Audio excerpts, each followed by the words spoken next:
videonya, klik subscribe, dan klik tombol loncengnya dulu ya.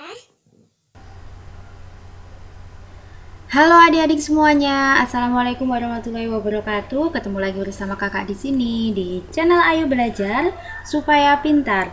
Nah, adik-adik, kali ini kakak akan membahas tentang buku tema untuk kelas 5 ya.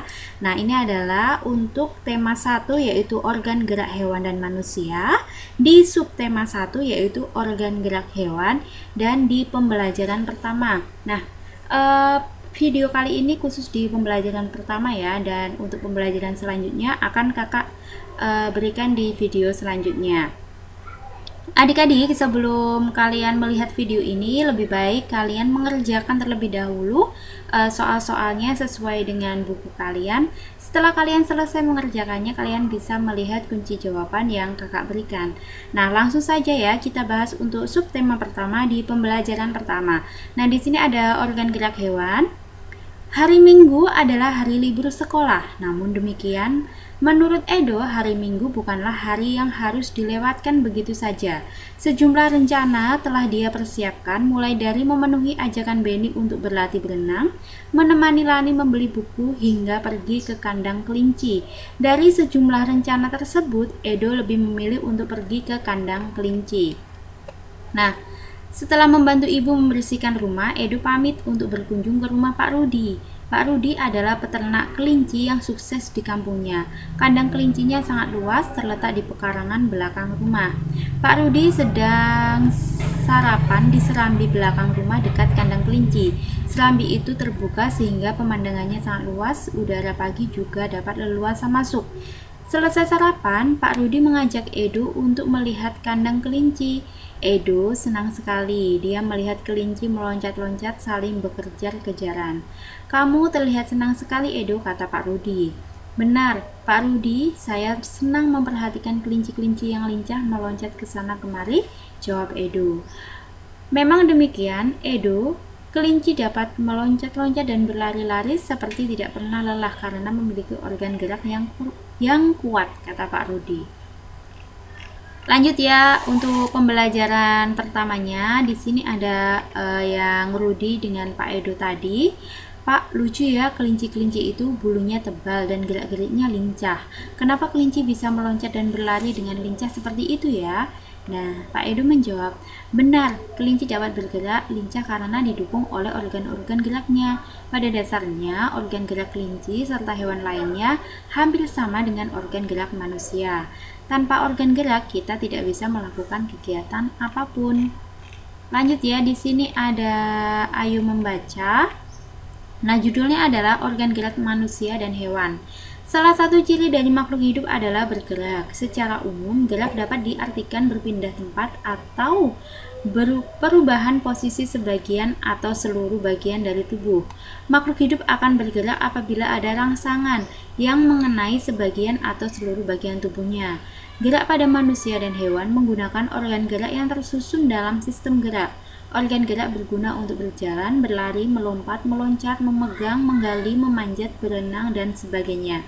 Organ gerak pada hewan dan manusia memiliki kesamaan. Alat-alat gerak yang digunakan pada manusia dan hewan ada dua macam, yaitu alat gerak pasif berupa tulang dan alat gerak aktif berupa otot. Nah, kalian harus ingat ya, kalau pasif itu tulang, kalau aktif itu adalah otot.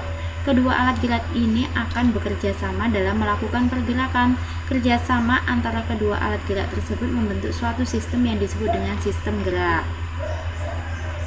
Tulang disebut alat gerak pasif karena tulang tidak dapat bergerak dengan sendirinya tanpa adanya alat gerak aktif yang mempengaruhi tulang. Maka tulang-tulang pada manusia dan hewan akan diam dan tidak dapat membentuk alat pergerakan yang sesungguhnya. Walaupun merupakan alat gerak pasif, akan tetapi tulang mempunyai peranan yang besar dalam sistem gerak manusia dan hewan. Otot disebut alat gerak aktif karena otot memiliki suatu senyawa kimia yang membuatnya dapat bergerak. Pada saat otot yang menempel pada tulang bergerak, otot tersebut akan membuat tulang bergerak. Di sini ada Ayu berlatih. Teks yang berjudul Organ Gerak Manusia dan Hewan terdiri atas 5 paragraf. Masing-masing paragraf tersusun dari ide atau gagasan pokok ditambah dengan kalimat-kalimat pengembang. Ide pokok adalah gagasan yang menjadi dasar sebuah paragraf. ide pokok disajikan ke dalam bentuk kalimat utama. Kalimat utama yang memuat ide pokok ini biasanya berada di awal paragraf, di tengah paragraf, ataupun di akhir paragraf. Untuk paragraf yang pertama, ini ada ide pokok ya. Salah satu ciri dari makhluk hidup adalah bergerak. Kalimat pengembangnya adalah secara umum gerak dapat diartikan berpindah tempat atau perubahan posisi sebagian atau seluruh bagian dari tubuh makhluk hidup. Nah, berdasarkan informasi di atas, temukan ide pokok dan kalimat pengembangnya dari masing-masing paragraf. Nah, ini udah kakak tuliskan kan tadi di atas ada 5 paragraf ya. Kakak tuliskan di sini ada ide pokoknya untuk paragraf kedua, yaitu gerak pada manusia dan hewan menggunakan organ gerak yang tersusun dalam sistem gerak, dan kalimat pengembangnya adalah organ gerak berguna untuk berjalan, berlari, melompat, meloncat, memegang, menggali, memanjat, berenang, dan sebagainya. Dan untuk di paragraf ketiga, organ gerak pada hewan dan manusia memiliki kesamaan ya. Nah, kalimat pengembangnya adalah alat-alat gerak yang digunakan pada manusia dan hewan ada 2 macam, yaitu alat gerak pasif berupa tulang dan alat gerak aktif berupa otot. Kedua alat gerak ini akan bekerja sama dalam melakukan pergerakan. Kerjasama antara kedua alat gerak tersebut membentuk suatu sistem yang disebut dengan sistem gerak. Kita masuk di paragraf keempat. Ide pokoknya yaitu tulang disebut alat gerak pasif karena tulang tidak dapat bergerak dengan sendirinya. Nah, tanpa adanya alat gerak aktif yang mempengaruhi tulang, maka tulang-tulang pada manusia dan hewan akan diam dan tidak dapat membentuk alat pergerakan yang sesungguhnya. Walaupun merupakan alat gerak pasif, akan tetapi tulang mempunyai peranan yang besar dalam sistem gerak manusia dan hewan. Untuk yang kelima, paragraf kelima adalah otot disebut alat gerak aktif karena otot memiliki suatu senyawa kimia yang membuatnya dapat bergerak. Untuk kalimat pengembangnya adalah pada saat otot yang menempel pada tulang bergerak, otot tersebut akan membuat tulang bergerak. Lanjut di halaman yang kelima, di sini ada kembangkan ide-ide pokok berikut menjadi sebuah paragraf. Nah, ada 3 ide pokok dan sudah kakak kembangkan dengan sebuah paragraf ya. Di sini ide pokoknya adalah organ gerak terdiri atas 2 macam.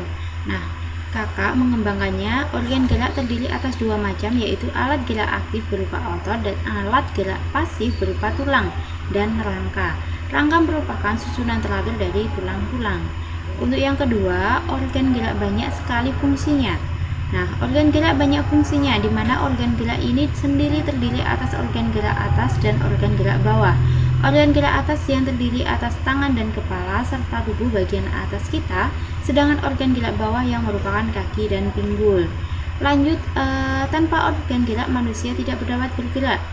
Nah, di sini kalimat pengembangnya adalah tanpa organ gerak manusia tidak dapat bergerak, karena hanya dengan alat geraklah manusia dapat bergerak. Jikalau tidak ada satupun alat gerak, manusia akan diam di tempat dan lama-kelamaan akan mati. Sedangkan hewan kecil saja memiliki alat gerak meskipun dengan menggunakan perutnya. Lanjut ya, di halaman 6 ini ada ayo berdiskusi. Nah, kamu sudah berhasil menentukan ide pokok dari masing-masing paragraf bacaan organ gerak manusia dan hewan di atas. Sekarang coba tuliskan dengan temanmu tentang ide pokok suatu bacaan. Nah, di sini ada yang nomor 1 adalah pengertian ide pokok. Ide pokok bacaan ya. Nah, ini adalah ide pokok adalah ide atau gagasan yang menjadi pokok pengembangan paragraf. Ide pokok ini biasanya terdapat dalam kalimat utama. Untuk yang kedua, fungsi ide pokok bacaan. Fungsi ide pokok adalah memberikan penjelasan dari inti suatu bacaan atau paragraf sehingga pembaca dapat dengan mudah memahami paragraf tersebut. Untuk yang ketiga, cara menentukan ide pokok bacaan. Nah, membaca teks terlebih dahulu ya, tentukan kalimat utamanya. Biasanya kalimat utama ini terletak di awal paragraf. Maaf ya, ini kakak tuliskan awal, tengah maupun akhir ya, dan akhir. Tapi untuk di sini yang paling sering biasanya kalimat utama itu terletak di awal paragraf. Nah, ide pokok ini terdapat di kalimat utama ya. Lanjut, tuliskan kesimpulan yang dapat kalian ambil dari diskusi ini. Kesimpulannya adalah ide pokok adalah gagasan yang menjadi pokok pengembang paragraf yang fungsinya untuk mempermudah pembaca memahami paragraf tersebut. Ide pokok terdapat pada kalimat utama pada suatu paragraf. Mohon maaf ya, ini sebenarnya fungsinya kakak mengetiknya kurang. dan ini adalah spasi. Lanjut ya, di halaman 7, ayo renungkan. Untuk mengetahui seberapa jauh pemahamanmu tentang ide pokok suatu bacaan, carilah satu bacaan, kemudian tentukan ide pokok dari masing-masing paragraf. Tentukan hasilnya kepada teman, orang tua, dan gurumu untuk dievaluasi. Nah, di sini kakak tidak menuliskan jawabannya karena di sini jawabannya di setiap siswa adalah berbeda. Jadi nanti kamu mencari suatu bacaan, bisa di buku, bisa di koran, bisa di internet atau di apapun, dan setelah itu kalian mencari ide pokoknya dari masing-masing paragraf tersebut ya. Semoga kalian mengerti dengan penjelasan kakak ini. Jadi nanti kalian tuliskan di sini ide pokoknya sesuai dengan bacaan yang telah kalian cari, bisa di buku, internet maupun di koran atau majalah ya. Untuk tugas yang terakhir adalah kerjasama dengan orang tua.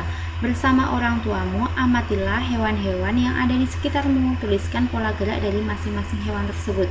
Nah, kalian bisa menuliskan hewan-hewan yang ada di lingkungan sekitarmu dan bagaimana hewan itu bisa bergerak. Contohnya kalian mengamati kalau di sekitar rumah kalian kan ada ayam. Bisa tuliskan kalian mengamati hewan ayam, terus alat geraknya gimana, dia bergerak menggunakan dua kakinya untuk berjalan. Nah, itu bisa diceritakan ya. Nah, ceritakan hasilnya kepada teman-teman atau guru di sekolah. Nah, nanti hasil dari pengamatanmu dengan bantuan orang tua, kalian bisa menceritakan hasilnya kepada teman-teman dan guru-gurumu di sekolah. Di sini pembelajaran 1 sudah kakak bahas semuanya ya adik-adik. Semoga video ini bermanfaat untuk kalian yang menontonnya, untuk adik-adik untuk belajar, untuk orang tua dalam menyocokkan pekerjaan anaknya, maupun untuk guru sebagai kunci jawaban buku ini. Dan mohon maaf jika ada kesalahan dalam penyampaian materi maupun jawaban yang telah kakak berikan. Terima kasih sudah menonton video ini sampai akhir. Kurang lebihnya mohon maaf. Wassalamualaikum warahmatullahi wabarakatuh.